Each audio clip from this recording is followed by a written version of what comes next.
Bonjour, je suis Claire Faison. Dans cette présentation, MJ et moi allons vous parler de l'architecture de la gouvernance liée à l'élimination du CO2, des manques et des défis en la matière qu'il faut relever. Nous allons également parler des priorités qu'il faut traiter pour relever ces défis. Nous nous basons sur un travail que nous faisons depuis 2 ans et que nous sommes en train de mettre à jour, et c'est un rapport que nous avons publié en 2018 sur les questions de gouvernance liées à l'EDC, et vous aurez plus d'informations sur le site web de C2G. Pourquoi parlons-nous tellement de l'élimination du CO2 ? Eh bien, le GIEC, le groupe d'experts international sur le changement climatique, a indiqué que tous les profils d'atténuation compatibles avec un réchauffement d'1,5 ont recours à l'élimination du CO2, car en dépit de tous les efforts déployés, il faut traiter les émissions de secteur agricole qui sont difficiles à éliminer, et puis nous devons faire face à des émissions résiduelles pour lesquelles nous n'avons rien fait. Notre dépendance à l'égard de l'EDC dépendra de notre niveau de réduction des émissions. Il faut être très ambitieux dans les années à venir, car l'EDC n'est pas une baguette magique et il faut donc réduire drastiquement les émissions. Nous ne disposons pas de technologie d'EDC que l'on puisse appliquer à grande échelle et si on ne réduit pas les émissions, et moins nous aurons d'émissions et plus nous devrons avoir recours à l'EDC au-delà des options terrestres avec un profil plus technologique. Dans les options terrestres, nous avons le boisement, le reboisement, c'est-à-dire planter ou replanter des arbres pour améliorer les puits naturels. Nous avons aussi le captage de carbone dans le sol, c'est-à-dire des changements de la gestion des sols pour améliorer le contenu en carbone. Et puis nous avons le biochar, qui est un produit riche en carbone que l'on obtient en brûlant de la biomasse dans un endroit où il y a peu d'oxygène et que l'on peut ajouter au sol pour améliorer, et on peut aussi stocker du carbone dans le sol.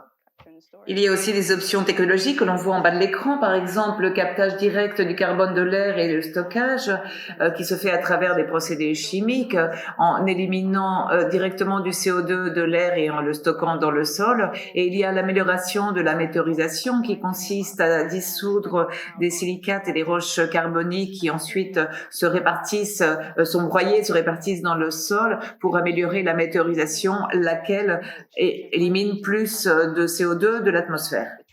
Il y a d'autres approches hybrides comme la bioénergie avec captage et stockage de carbone, le BECS. Donc on cultive de la biomasse et qui est associé avec des processus plus technologiques comme le captage et le stockage du carbone. Et en fonction de la façon dont c'est fait, ça peut atteindre des émissions négatives. On a aussi des options marines, mais je ne vais pas m'étendre dessus car elles en sont encore à un point très théorique, et par ailleurs leur utilité est remise en cause. Nous savons que nous avons besoin d'options de décès, et cela pose des questions de gouvernance. Qui est responsable du contrôle? Qui est responsable de son application dans un monde équitable? Pouvons-nous suivre son application? Pouvons-nous rendre des comptes sur cela? Comment éviter que cela se confonde avec les réductions des émissions?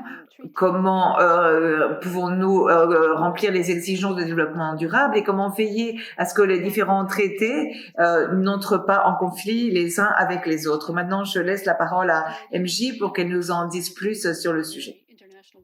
La Convention cadre des Nations Unies sur le changement climatique est le principal système international qui s'applique à l'élimination du CO2. Il s'agit de limiter les effets les plus négatifs du changement climatique en réussissant à maintenir le réchauffement climatique à 1,5 degré à la fin du siècle, et il envisage une série d'efforts nationaux de réduction et d'élimination des émissions, des systèmes de suivi, des inventaires nationaux, une présentation de rapports, des systèmes d'analyse. Il y a d'autres traités relevant pour l'élimination du CO2, la Convention sur la diversité biologique ou la Convention protocole de Londres. La Convention sur la diversité biologique reconnaît que le changement climatique doit être traité surtout en réduisant les émissions anthropiques et en éliminant une plus grande quantité de gaz à effet de serre de l'atmosphère. La Convention de Londres sur la prévention de la pollution des mers résultant de l'immersion des déchets va dans le même sens. Avec la Convention cadre, il y a un objectif mondial qui est le limite du réchauffement global à 1,5 et qui donne aussi l'objectif d'arriver à un équilibre des émissions à la moitié du siècle. Et il y a 3 traités qui offrent des décisions desquelles on peut tirer de grandes leçons. La Convention cadre des Nations Unies établit un système de présentation des dossiers, d'analyse, également de réduction des émissions, avec des conséquences sur la déforestation. Et il établit aussi des références pour les bois. Le protocole de Kyoto crée des objectifs quantifiés pour les pays, avec des dispositions qui sont liées à l'utilisation du sol et certains mécanismes de flexibilité qui permettent aux pays de se transférer des droits d'émission. Et cela comprend des dispositions sur le boisement et le reboisement et le captage et stockage du carbone. En 2015 a été approuvé l'accord de Paris qui établit les contributions déterminées au niveau national, qu'on appelle NDC en anglais, et a été créé un ensemble de normes sur la transparence pour mieux comprendre comment s'articulent ces NDC et ce qu'elles impliquent dans leurs ensembles et pour voir dans quelle situation nous en sommes jusqu'où nous avons avancé. Il y a également un établissement de normes pour les mécanismes des marchés et des objectifs de financement. Le fait d'avoir des traités et des décisions est important, mais il faut également prendre en compte les lignes directrices du GIEC, surtout pour la présentation de rapports sur le boisement, le reboisement, le captage et stockage du carbone et la bioénergie. Il y a une série de rapports spéciaux, dont le dernier est celui sur la Terre du GIEC, qui donne un panorama plus clair sur le rôle joué par les sols pour atteindre les objectifs l'objectif de Paris et on envisage tous ces instruments sont importants pour les différentes options d'élimination du CO2 pour les utiliser dans le but de l'objectif de 1,5 degré. Les lignes directrices du GIEC ont une répercussion sur les différentes options d'élimination du CO2 et il y a une orientation sur la façon de présenter les rapports sur la réduction et l'élimination des gaz à effet de serre et elles sont importantes pour améliorer la transparence quand il s'agit de calculer les émissions pour chaque pays et de comptabiliser l'élimination des émissions et aussi pour éviter la double comptabilisation et il y a également une incertitude sur le calcul des émissions et des décisions que doivent appliquer tous les pays. Cependant, les rapports présentés sur les pays sont basés sur les ressources dont ils disposent et qui sont très différentes. Certains pays peuvent présenter des rapports très détaillés, mais d'autres non. Et donc, le GIEC établit un système de niveau qui s'adapte à la situation de chaque pays. Et il y a une série de facteurs par défaut pour les émissions qui peuvent être utilisés si les pays n'ont pas leur propre système de données. Mais ceci cause des problèmes, par exemple, dans les chaînes logistiques transnationales et en termes de BEX et dans d'autres questions. L'accord de Paris établit un système de gouvernance qui a été créé par un processus de négociation de toutes les parties du traité. Dernièrement, ont été adoptées davantage de décisions sur la transparence, sur la façon dont les pays doivent rendre compte de leurs inventaires et en utilisant un même système de modèles, sur la présentation aussi des NDC, pas simplement sur les formats, mais sur les informations qu'elles doivent contenir pour qu'il y ait une meilleure compréhension et pour savoir quels sont les objectifs de ces NDC.